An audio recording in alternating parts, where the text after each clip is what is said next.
Howrah city পুলিশের পক্ষ থেকে আপনাদের জানানো হচ্ছে যে আজ 28শে জুলাই 2025 এই তারিখে হাওড়া সিটি পুলিশ এলাকায় কোনো রকম জমায়েতের অনুমতি দেওয়া হয়নি। তাই আপনাদের এই জমায়েতেরও কোনো অনুমতি হাওড়া সিটি পুলিশের পক্ষ থেকে দেওয়া হয়নি। কলকাতা মহামান্য হাইকোর্টের নির্দেশের পরিপ্রেক্ষিতে আপনাদের জানানো হচ্ছে যে যেহেতু আপনাদের এই জমায়েতের কোনো অনুমতি মিটিং যে বিষয় বলা হচ্ছে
আগে থেকে আমাদের নিষেধাজ্ঞা জারি করেছে, আমাদের সমস্ত সদস্যদের বাড়ি বাড়ি চিঠি পাঠিয়েছে।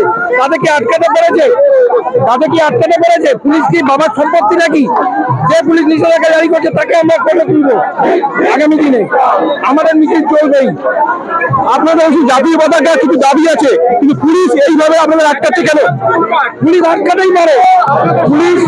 পুলিশের দিয়ে বাকি যারা পুলিশকে মারবেন করে গালাগালি দেয় তাদের দাবি বেশি না, আমাদের তো শান্তিপূর্ণ মিছিলে পুলিশ আটকাবে। আমরা দেখতে চাই পুলিশ কি ভয় পাচ্ছে? পুলিশ অবশ্যই ভয় পাচ্ছে। পুলিশ না, মাননীয় সরকার ভয় পাচ্ছে। সরকার ভয় পাচ্ছে এত জমায়েত দেখে। বিভিন্ন চেষ্টা করা হয়েছে, আমাদের সদস্যদের বাড়ি বাড়ি পুলিশ থানা থেকে গিয়ে চিঠি দিয়ে এসছে যাতে আমরা না বেরোই।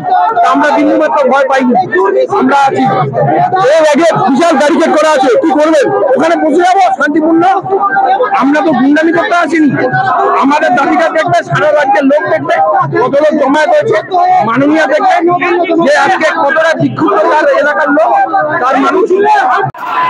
উন্নয়ন তো রাস্তা ছেড়ে বান্ধবীর ওই খাদে, তারা নোটের মতো ঘুমিয়ে আছে কাঁদে।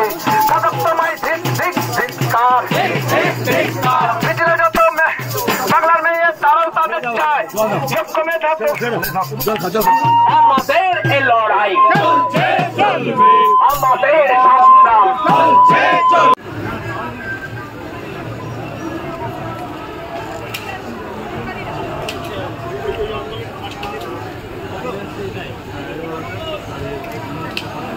কারা দাঁড়িয়ে আছে এখানে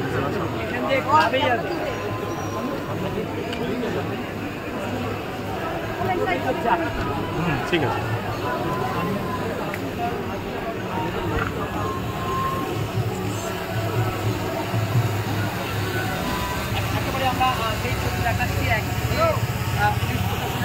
ব্যারিকেড অন্যদিকে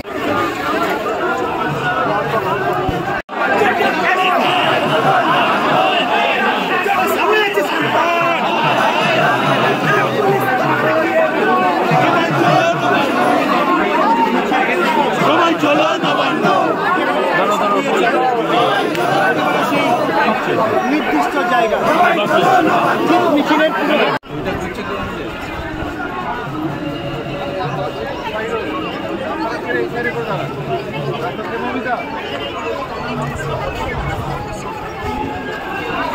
পথে বাধা সৃষ্টি করার জন্যই ব্যারিকেডের প্রতীক।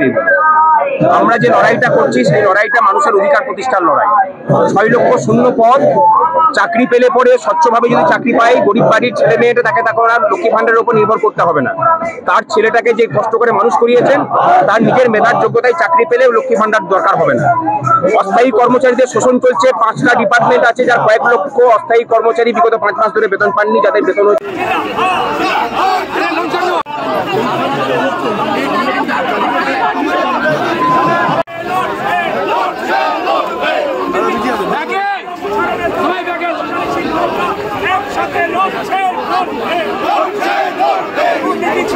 আরে ব্যাগে আসো সবাই, ব্যাগে ভাই, মোবাইল ব্যাগে ভাই, সবাই চলো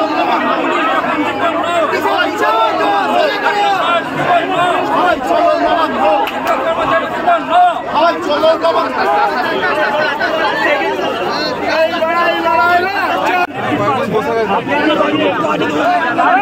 আমাদের চলছে কেউ পড়বে পারবে না, এখান থেকে কেউ আবেন না, মাথা সরা সুষমন ব্যারিকেড করা আছে, সুষমন মাথা সরা, আরে তোর এইদিকে মাথা সরা না, এইদিকে সরা না খুললে পরে এখানেই অবস্থান চলবে। সামনের ব্যারিকেড এই মিছিলের পথে কোনো বাধা হাইকোর্ট লাগায়নি। যা কিছু মিথ্যাচার করছে পুলিশের সেই সব আধিকারিকদের আমরা ধিক্কার জানাচ্ছি, যারা হাইকোর্টের নাম করে মিথ্যাচার করছে। আমরা সেই সব আধিকারিকদের ধিক্কার জানাচ্ছি যারা মানে হাইকোর্টের রায়টাকে ডিকোড করার মতো বিদ্যা বুদ্ধিও যারা অর্জন করতে পারেননি। আমরা সেই সব পুলিশ আধিকারিকদের ধিক্কার জানাচ্ছি যারা নিজেদের আখেরটা গুছিয়ে নিয়ে কয়েকশো কোটি টাকার করে মালিক হয়ে গিয়ে এই রাজ্যের মানুষকে অন্য রাজ্যের মানুষ হয়ে এই রাজ্যের বাঙালিদেরকে শোষণ করার কাজটা করে যাচ্ছে। অবস্থান চলবে। এই লড়াইটা শুধুমাত্র কর্মচারীদের লড়াই নয়, এই লড়াই তার থেকে অনেক বেশি করে এই রাজ্যের মানুষের অধিকার প্রতিষ্ঠার লড়াই, বাঙালির অস্মিতা রক্ষার লড়াই।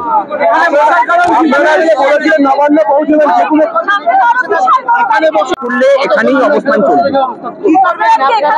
এখানেই অবস্থান চলবে যতক্ষণ পুলিশ ইয়ে করতে পারে। আমরা অসীম ধৈর্য নিয়ে এসেছি। বিগত 3 বছর ধরে আমাদের আন্দোলন চলছে শহীদ মিনারে, ওরা তার থেকে বেশি দিন ধরে বসে আছেন। সুতরাং আমাদের বসে থাকা নিয়ে পুলিশ কতদিন বসে থাকতে পারবে কিনা সেটা ঠিক করুন। একদম কোনো অসুবিধাই নেই, রাত্রে ওখানে অবস্থান চলবে।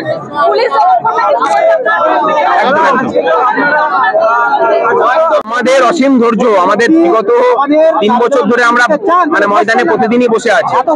এখানে শহীদ মিনারে বসেছিলাম, এখানে নতুন একটা জায়গা তৈরি হবে। শহীদ মিনারে তো আছি 3 বছর ধরে, এখানে নতুন একটা ফ্রন্ট ওপেন হবে। অসুবিধা কি আছে? আমাদের ধৈর্যের কোনো অভাব নেই। কেউ যদি ভয় পেয়ে পালিয়ে যায়, আমরা ভয় পেয়ে পালিয়ে গেলে আপনি কি করবেন তাকে? তিনি সারা রাজ্যের মানুষকে সারা বছর ধরে ভয় দেখাচ্ছেন, তিনি যদি একটা দিন কারোর ভয়ে পালিয়ে যান তাহলে তাকে আরো বেশি করেই ভয় দেখাতে হবে। আমরা এখানে বসে আছি, এই বসে থাকাটাই তার কাছে ভয়ের ব্যাপার। আপনি ওখানে আছেন, কিন্তু তার নজর এই মিছিলের উপরই আছে। আমরা দেখি বিভিন্ন ভাবে আপনাদের হ্যাকেল করা হয়েছে গত কয়েকদিন ধরে, আজকে বসিলার বাড়িকে। এরপরেও কি আপনারা ওখানে পৌঁছাতে পারবেন? এখানে যে বসে আছে, তো নবান্ন তো আমাদের কাছেই এসছে, দেখুন প্রতীকী নবান্ন নিয়ে আসা হয়েছে। আমরা এই কর্মচারীরা যাচ্ছিল যারা সারা রাজ্য জুড়ে সরকারটাকে আসলে চালায়, আমরা গিয়ে পরে নবান্নকে শুদ্ধিকরণের কাজ করতাম, সেখানে করতে দেননি। আরো কিছুদিন জঞ্জাল হয়তো থাকবে, কিন্তু এই কর্মচারীরাই এই সরকারের পতনের মূল কারণ হবে। এখানে বসার দাবি, মূল দাবিটা কি? এখানে দাবিটা আমাদের যে নির্দিষ্ট দাবি আছে এখানে লেখাও আছে, দেখুন যে 6 লক্ষ শূন্য পদ সেখানে পূরণ করা, সে স্বচ্ছতার সাথে স্থায়ী নিয়োগ করা, অস্থায়ী কর্মচারীদের স্থায়ীকরণ, SSC 2000 প্যানেলে যারা পরীক্ষা দিয়েছিলেন তাদের ওএমআর প্রকাশ এবং যোগ্যদের তালিকা তৈরি, সমস্ত রকম বকেয়া ডিএ প্রদান, প্রতিহিংসামূলক বদলি প্রত্যাহার এবং নারী সুরক্ষা। এখানেই চলবে, প্রশাসন কি করছে সেটা দেখা হবে।